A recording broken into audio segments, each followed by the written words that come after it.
آئلی قوانین جو قرآن نے دیے، میں نے بارہا کہا کہ میں مسلمانوں نے بھارت کو سلام کرتا ہوں۔ انہوں نے اپنی آئلی قوانین میں آج تک کوئی دخل اندازی نہیں ہونے دی، جبکہ ہمارا حال یہ ہے کہ 1962 میں ایک ڈکٹیٹر، خود ساختہ فیلڈ مارشل، اس نے آئلی قوانین کا آرڈیننس نافذ کیا، جس کو سب نے کہا، شیعہ، سنی، دیوبندی، بریلوی، اہل حدیث، جماعت اسلامی، سب نے کہا یہ غلط ہے اسلام کی روح سے، لیکن کوئی تحریک نہیں چلائی۔ جان تو کیا دینی تھی، کسی کے نکسیر تک نہیں پھوٹی۔ وہ آرڈیننس سے قانون بن گیا، اور ضیاء الحق صاحب 11 سال تک اسلام اسلام اسلام اسلام پکارتے چلے گئے، اس آرڈیننس کو ہاتھ نہیں لگایا، قوانین جو کے تو رہے، یہاں تک کہ انہوں نے فیڈرل شریعت کورٹ قائم کی،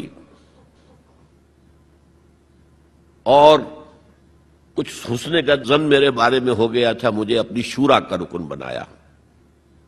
پہلے انہوں نے وزارت پیش کی تھی مرکزی، میں نے کہا نہیں جناب، میں ایک تو اس کا اہل نہیں ہوں، کبھی ان میدانوں میں گیا ہی نہیں، حکومت کے کوریڈورز میں میرا آنا جانا نہیں ہے، میں اس کا اہل نہیں ہوں۔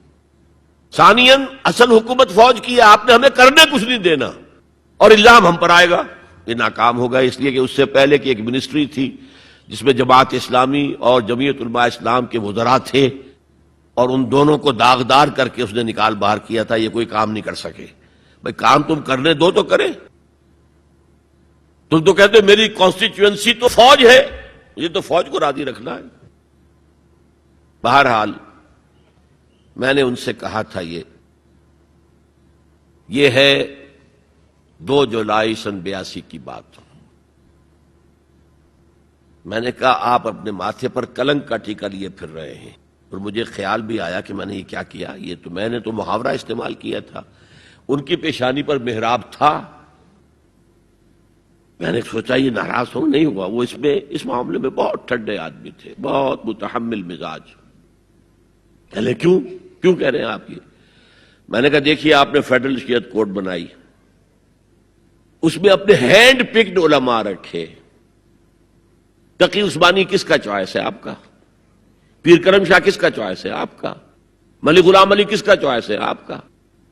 اور اس کورٹ کے بھی ہاتھ باندھ دیے، ویسے تو یہ 2 بیڑیاں پہنائی تھی اور 2 ہتھکڑیاں، لیکن میں اس وقت اپنی گفتگو کے حوالے سے صرف ایک کا ذکر کر رہا، آئلی قوانین پر بھی آپ کوئی بات نہیں کر سکتے۔ میں نے کہا یہ کیا؟ یہ تو انگریز نے نہیں چھیڑے تھے ہمارے، اور بھارت کا مسلمان آج تک اس کی حفاظت کر رہا ہے۔ میں نے کہا دیکھیے یہ غلام احمد پرویز نے بنوائے تھے، جو منکر حدیث تھا، اور اس کا اثر تھا چونکہ وہ گورنمنٹ آف پاکستان میں ڈپٹی سیکریٹری تھا کسی مرکزی محکمے میں، وہ اس کے زیر اثر جو ہے ایوب خان نے وہ قوانین بنائے، اور میں نے کہا ضیاء الحق سے کہ وہ بھی زندہ ہے، ابھی زندہ تھے، وہ عدالت میں آئے ثابت کر دیں کہ کتاب و سنت کے خلاف کوئی چیز اس میں نہیں ہے، میں خوش، میرا خدا خوش۔ میں یہ تو نہیں کہتا کہ جو میں کہوں وہ آپ کریں، لیکن آپ نے عدالت کے ہاتھ کیوں بند کیے؟ کہنے لگے کہ پھر ان خواتین کو کون مطمئن کرے گا؟ میں نے کہا اگر آپ کا سوچ کا انداز یہی ہے تو یہ میرا استعفی حاضر ہے، میں آپ کی شورا میں نہیں بیٹھ سکتا، استعفی دے کر آگے۔ میں جو حوالے سے بات کر رہا تھا وہ یہ کہ جب یہاں وہ ایجیٹیشن ہوا ہے،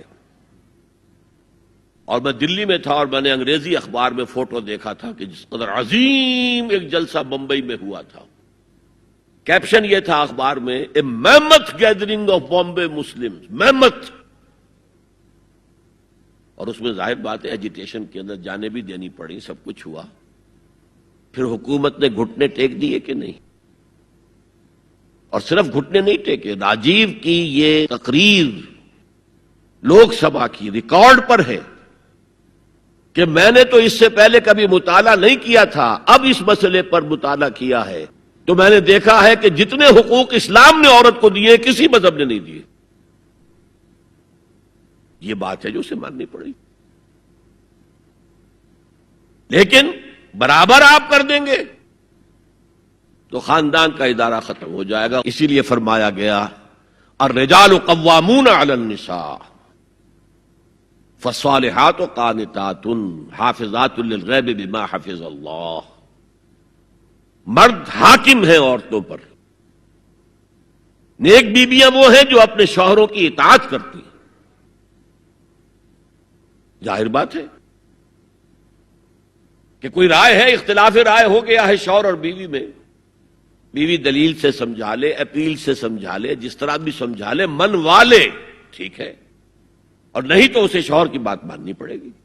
فالصالحات قانتات، وہی لفظ جو ابھی آپ نے پڑھا، قانتین بالقانتات، فرما بردار مرد اور فرما بردار عورتیں. تو نیک بیویاں تو وہ ہیں جو اپنے شوہروں کی اطاعت گزار ہیں. اس سے وہ بانڈ جو ہے مضبوط رہتا ہے. پھر اسلام نے اتنا منصفانہ نظام کیا ہے قائم. میں نے آپ کے سامنے اقبال کا ایک مصرع پڑھا تھا، وہ جو ابلیس نے کہا کہ عصر حاضر کے تقاضاؤں سے ہے، لیکن یہ خوف ہو نہ جائے آشکارا شر پیغمبر کہیں. زمانے کا تقاضا، یہ زمانہ ادھر جا رہا ہے، مجھے خطرہ ہے اسلام آئے گا جو آج بش کو خطرہ ہے. آئے گا چاہے اس سے پہلے لاکھوں مسلمان قتل ہو جائیں،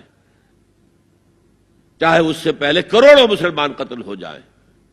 تاتاریوں کے ہاتھوں بھی کروڑوں قتل ہوئے تھے، لیکن پھر تاتاریوں نے مسلمانوں کو فتح کیا تھا، اسلام نے تاتاریوں کو فتح کر لیا. ہے آیا فتنہ تاتار کے افسانے سے، پاسباں مل گئے کعبے کو صنم خانے سے. ہو سکتا ہے اب بھی ایسا ہو جائے. تو وہ ڈرتے ہیں کہ یہ نظام آئے گا، اس لیے اتنے خوف زدہ ہیں. جب اللہ نے مرد کو بنایا طاقتور زیادہ، اور عورت کا حسن یہ ہے کہ وہ نازک ہو. وہ کبھی کوئی حمیدہ پہلوان ہوتی تھی بھارت میں ایک، اس نے جو کہا تھا کہ میں اس سے شادی کروں گی جو مجھے پچھاڑ لے. میں کون پچھاڑے گا اس کو، خود ہی پچھاڑ جائیں گے وہ. تو عورت کا حسن تو نزاکت میں ہے، لہذا بھاری بوجھ اس پر نہیں ڈالے. ملک کا ڈیفنس مردوں کا ذمہ داری ہے، نان نفقے کی فراہمی مردوں کی ذمہ داری، عورت کی نہیں ہے. عورت کا کام ہے گھر میں رہے، شوہر کے لیے اچھا ماحول پیدا کرے.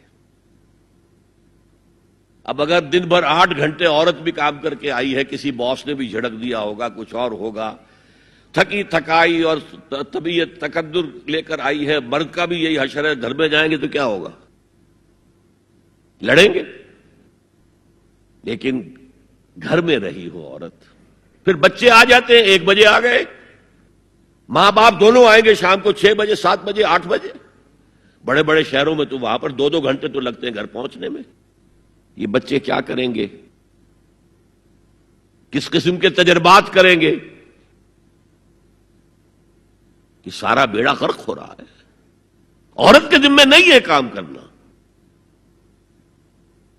کہتے ہیں مجبوری ہے. آپ اپنے سٹینڈرڈ آف لیونگ کو بڑھاتے جائیے بڑھاتے جائیے بڑھاتے جائیے، دونوں کی سر توڑ محنت کے باوجود آپ کا جو ہے تقاضا پورا نہیں ہوگا، اور اسی کو سکیڑ لیجئے